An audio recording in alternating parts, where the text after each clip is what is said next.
Assalamualaikum warahmatullahi wabarakatuh. Selamat pagi anak-anak. Jumpa lagi dengan Bu Andri pada pelajaran biologi.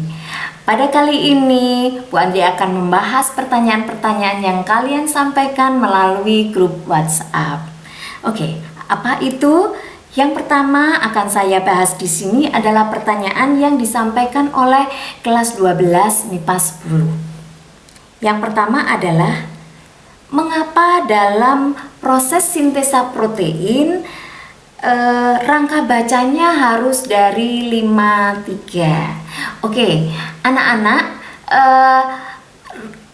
yang dibaca dalam proses sintesa protein itu adalah kodon-kodon yang dibawa oleh mRNA.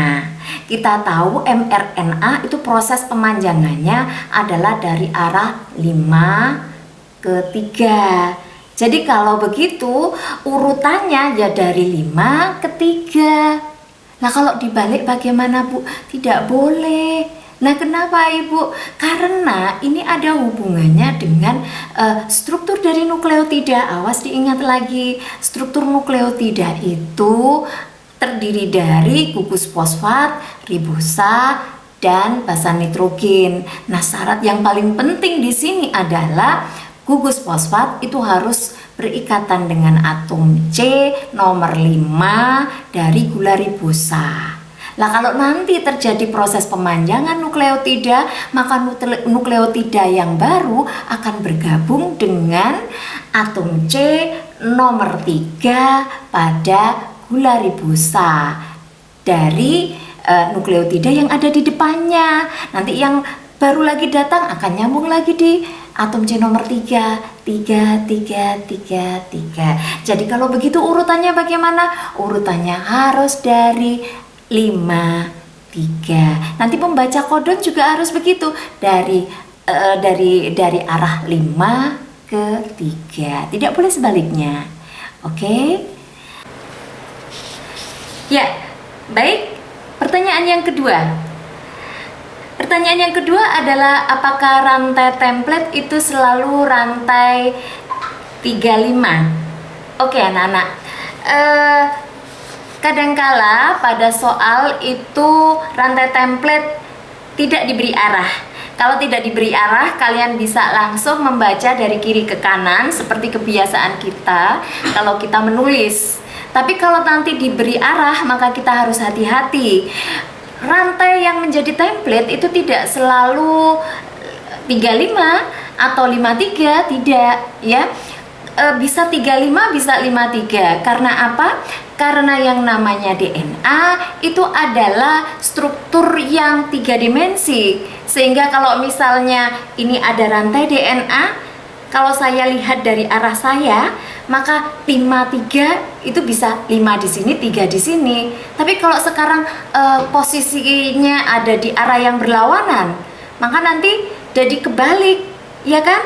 Nanti 3-nya jadi di arah sini ke sini, ya kan? Nah, oleh karena itu penentuan mana yang menjadi rantai template itu sebetulnya ditentukan oleh ini. Nah, sekarang kalian bisa lihat gambar ini. Betulnya ditentukan oleh letak tata box dan titik inisiasi. Jadi sekarang kalau misalnya ini adalah sepotong DNA yang akan melakukan proses transkripsi. Promotornya terletak di sebelah kiri. Kemudian titik inisiasinya terletak di sebelah kanan. Dan ini berarti nanti RNA polimerase nempel pada titik inisiasi kemudian bergerak ke arah kanan. Nah kalau dia bergerak ke arah kanan berarti dia akan membentuk mRNA dari arah kiri ke kanan. Oleh karena itu nanti dia akan mencetak mRNA sesuai dengan cetakan yang mana? Ini yang di rantai bawah. Kenapa kok di rantai bawah? Karena di bawah ini rantai 35. Berarti nanti rantai baru adalah rantai 53 dari arah kiri ke kanan. Nah, sekarang coba yang di bagian bawah. Yang di bagian bawah ini tata box ada di sebelah kiri, sedangkan titik inisiasi ada di sebelah kanan. Berarti RNA polimerase menempel di titik inisiasi dan bergerak ke sebelah kiri. Nah, ini nanti berarti mRNA dibentuk dari arah kanan ke kiri. Kalau kanan ke kiri berarti yang baru harus ke arah ujung 3. Berarti yang menjadi cetakan yang mana? Yang atas, yang rantai 5, 3. Demikian anak-anak, semoga ini bisa difahami dengan baik. Terima kasih. Pertanyaan ketiga adalah tentang apakah itu splicing?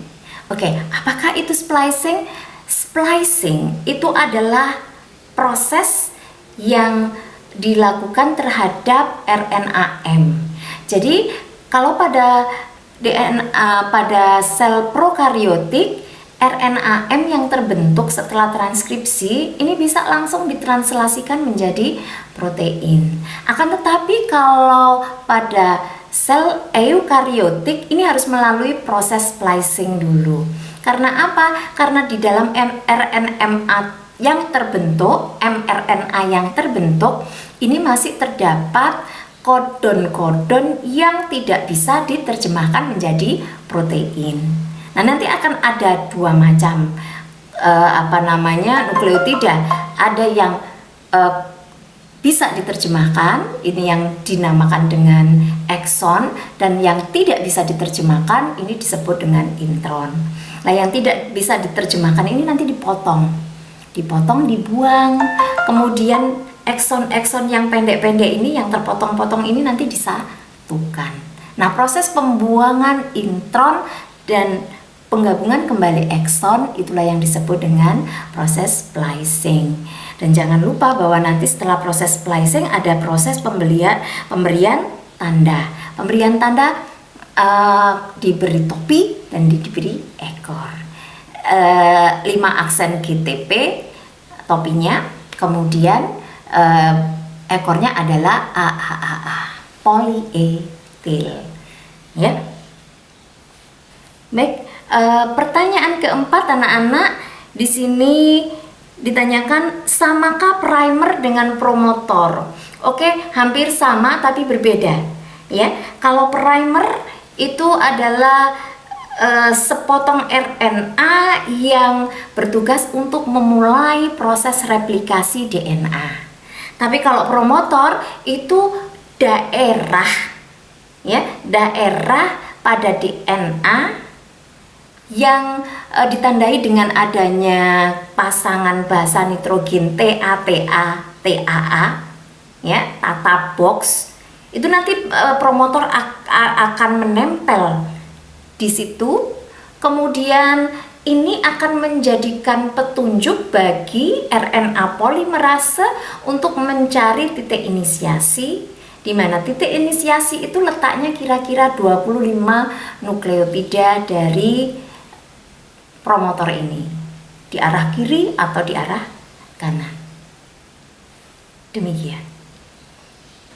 Baik, pertanyaan kelima.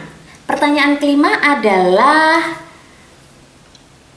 apakah itu signal sequence? Signal sequence adalah urutan asam amino yang menunjukkan tujuan akhir daripada protein. Jadi nanti kalau protein itu sudah jadi, dia mau dikirim kemana? Kemana alamat akhirnya? Ya, untuk asam amino, untuk protein dengan urutan asam amino tertentu pada awalnya, ya, sekuen pada awalnya saja, nggak sampai akhir, hanya sekuen awalnya saja, nanti akan dikirim ke kloroplas kah, atau ke mitokondria kah, atau ke RE kah, atau kan nanti akan dikirimkan keluar sel untuk dimanfaatkan oleh sel lain. Demikian anak-anak. Oke, terima kasih. Sampai di sini tayangan question and answer dari Bu Andri. Silahkan kirimkan pertanyaan-pertanyaan kalian melalui WhatsApp group dan akan segera saya jawab. Assalamualaikum warahmatullahi wabarakatuh.